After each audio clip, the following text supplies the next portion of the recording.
നമുക്കൊപ്പം വിജയാഹ്ലാദം പങ്കിടാൻ ഇപ്പോൾ ഷാഫി പറമ്പിൽ എം പി കൂടി നമുക്കൊപ്പം ചേരുകയാണ്. ഷാഫി പറമ്പിൽ, നമുക്കിത് കൊണ്ടാടാനുള്ള രാത്രിയാണ്, ആഘോഷിക്കാനുള്ള രാത്രിയാണ്. ഉദ്വേഗം നിറഞ്ഞ നിമിഷങ്ങൾക്കൊടുവിൽ അതെ 17 വർഷത്തിന് ശേഷം ഇതാ നമ്മൾ ആ കപ്പ് ഇന്ത്യയിലേക്ക് എത്തിച്ചിരിക്കുകയാണ്. ഒരു വരൾച്ച അവസാനിച്ചതുപോലെയാണ്. വർഷങ്ങൾ നീണ്ട കാത്തിരിപ്പ്. നമുക്ക് പ്രതിഭകളില്ലാഞ്ഞിട്ടല്ല, ടീമുകൾ നല്ലതില്ലാഞ്ഞിട്ടല്ല, ഫൈനലുകൾ എത്താഞ്ഞിട്ടല്ല, സാഹചര്യങ്ങൾ അനുകൂലമാവാഞ്ഞിട്ടല്ല. പക്ഷെ ഫൈനലിലോ സെമിയിലോ ഒക്കെ ആയിട്ട് എവിടേക്കോ നമുക്ക് തുടർച്ചയായിട്ട് ICC ചാമ്പ്യൻഷിപ്പിൽ നമുക്ക് കാലിടറിയിരുന്നു. ഇപ്പൊ അതെല്ലാം മാറ്റിവെച്ച്, നമ്മുടെ എല്ലാ വരൾച്ചയും മാറ്റിവെച്ച് ഹിറ്റ്മാനും സംഘവും നമുക്ക് കപ്പടിച്ച് അഭിമാനം തന്നിരിക്കുക. ഇടക്ക് കളി നമ്മുടെ കയ്യിൽ നിന്ന് പോവും നമുക്ക് തോന്നിപ്പോയി.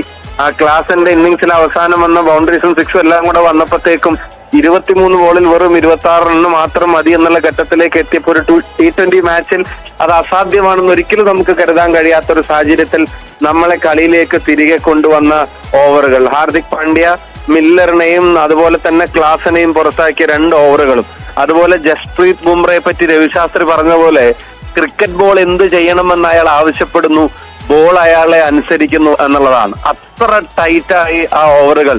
രോഹിത് ശർമ്മയുടെ ക്യാപ്റ്റൻസി, കളിയിൽ 3 ഓവർ ബാക്കിയുള്ളപ്പോൾ ബുംറയ്ക്ക് ഒരേ ഒരു ഓവർ മാത്രം ബാക്കിയുള്ളപ്പോഴും അത് ലാസ്റ്റിലേക്ക് വെക്കാതെ അയാളെ തിരികെ വിളിച്ച് ക്യാപ്റ്റൻ ആവശ്യപ്പെടുന്ന വിക്കറ്റ്, ആ ബ്രേക്ക് ത്രൂ നമുക്ക് നൽകുന്ന ആ ഓവർ, സൂര്യകുമാർ യാദവിന്റെ ക്യാച്ച് ഏറ്റവും നിർണായകമായ സമയത്ത്, ആ ക്യാച്ചിന്റെ ബ്യൂട്ടി മാത്രമല്ല ആ പ്രഷർ സിറ്റുവേഷനിലെ പ്രസൻസ് ഓഫ് മൈൻഡ്, ആ കാലുകൾ ബൗണ്ടറിക്ക് അപ്പുറത്തേക്ക് പോകുന്നു എന്ന് അറിഞ്ഞിട്ട് ബോളിനെ തിരിച്ചറിഞ്ഞ് ബൗണ്ടറിക്ക് അപ്പുറത്ത് ലാൻഡ് ചെയ്ത് തിരിച്ചിപ്പുറത്തേക്ക് ചാടി എയറിൽ നിന്ന് ബോൾ എടുത്ത് ഗ്രൗണ്ടിലേക്ക് പിച്ചിങ് ചെയ്യുന്ന തേർഡ് അമ്പയർക്ക് മറ്റൊന്നും വിധിക്കാനില്ലാത്ത പെർഫെക്റ്റ് ക്യാച്ച് ആ പ്രഷർ സിറ്റുവേഷനിൽ.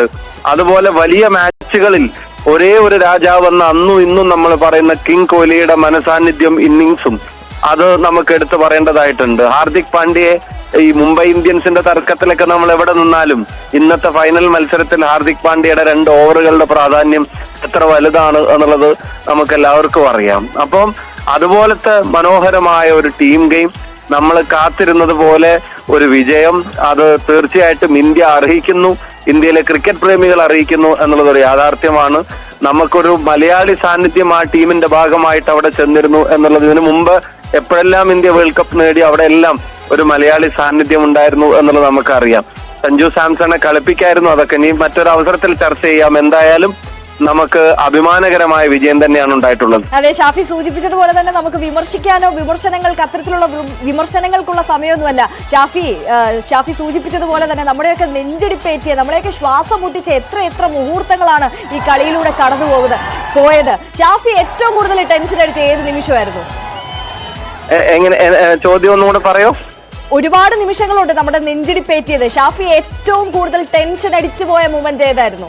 എനിക്ക് ക്ലാസിന്റെ ഒരു ഓവർ ഉണ്ടല്ലോ, അത് അക്ഷർ പട്ടേലിന്റെ ആ ഒരു ഓവർ, അത് കളി നമ്മുടെ അങ്ങ് തിരിച്ചു എന്ന് ഉറപ്പിച്ചു പോയ ഒരു നിമിഷമായിരുന്നു. പക്ഷെ ഞാൻ ക്ലാസിനെയും മില്ലറിനെയും വീഴ്ത്തിയത് പാണ്ഡ്യ തന്നെ ആയിരുന്നെങ്കിലും എനിക്ക് ആ ജസ്പ്രീത് ബുംറയുടെ ആ ഒരു ഓവർ, അത് കളിയിലേക്ക് നമുക്ക് തിരികെ കൊണ്ടുവന്ന ഒരു കോൺഫിഡൻസ്, അയാളുടെ ഒരു കണിശതയും കൃത്യതയും, T20യിൽ ടെസ്റ്റിന് വെല്ലുന്ന ബൗളിംഗ്, അതിന്റെ ഒരു എന്താ പറയാ, അത്ര ടൈറ്റായി T20യിൽ കൺസിസ്റ്റന്റ് ആയിട്ട് ഏതെങ്കിലും ഒരു മാച്ചിലോ അല്ലെങ്കിൽ ഏതെങ്കിലും ഒരു ഓവറോ അല്ല, അയാൾ എപ്പോ ബോൾ എടുത്താലും ആ ഒരു കണിശതയിൽ അയാൾ ബോളിനെ പിച്ചിരിക്കുന്നതും ലൈനും ലെങ്ത്തും ആ ഒരു എക്കണോമിയൊക്കെ.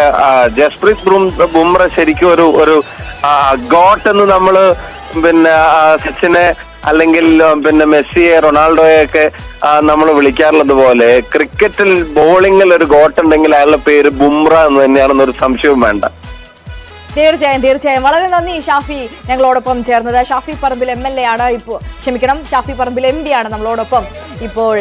കളിയാവേശവുമായി ക്രിക്കറ്റിന്റെ നമ്മൾ ആ ഒരു മോഹക്കപ്പ് നേടിയതിന്റെ ആവേശവും സന്ദേശവും ഒക്കെ പങ്കിട്ടുകൊണ്ട് നമുക്കൊപ്പം ചേർന്നത്